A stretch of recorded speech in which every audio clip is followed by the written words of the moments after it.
বিসমিল্লাহ রহমান রহিম। সূরা বাকারা সূরা নম্বর 2, আয়াত নম্বর 285 এবং 286।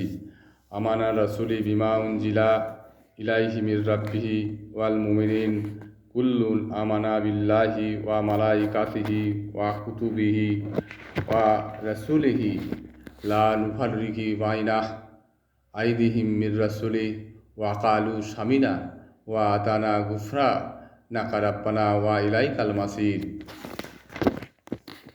রসুল তার নিকট তার রবের পক্ষ থেকে যা নাজিল হয়েছে তাতে সে বিশ্বাস করেছে এবং বিশ্বাসীগণ আল্লাহতেও তার ফেরেশতাগণে তার কিতাব সমূহে এবং তার রসুলগণকে বিশ্বাস করেছে ও বলেছে, আমরা তার রসুলদের মধ্যে কোনো পার্থক্য করি না।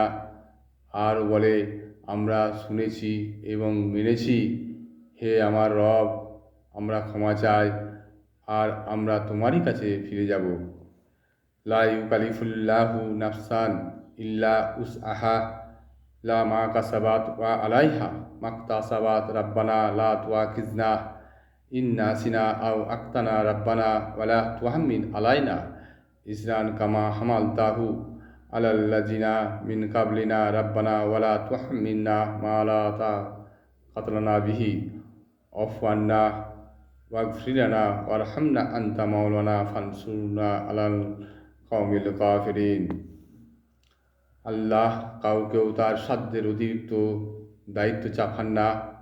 ভালো বা মন্দ যে যা উপার্জন করবে তার ফল বা তার কর্মফল সে পাবে। হে আল্লাহ, হে আমাদের রব, যদি আমরা কিছু বিস্মৃত হয় বা ভুলে যাই তবে আপনি আমাদের অপরাধী করবেন না। হে আমাদের রব, পূর্ববর্তীগণের উপর যেমন গুরুদায়িত্ব অর্পণ করেছিলেন আমাদের উপর তেমন গুরুদায়িত্ব অর্পণ করবেন না। হে আমাদের রব, এমন ভার আমাদের উপর অর্পণ করবেন না যা বহন করার শক্তি আমাদের নেই। আমাদের ক্ষমা করুন, আমাদের প্রতি দয়া করুন।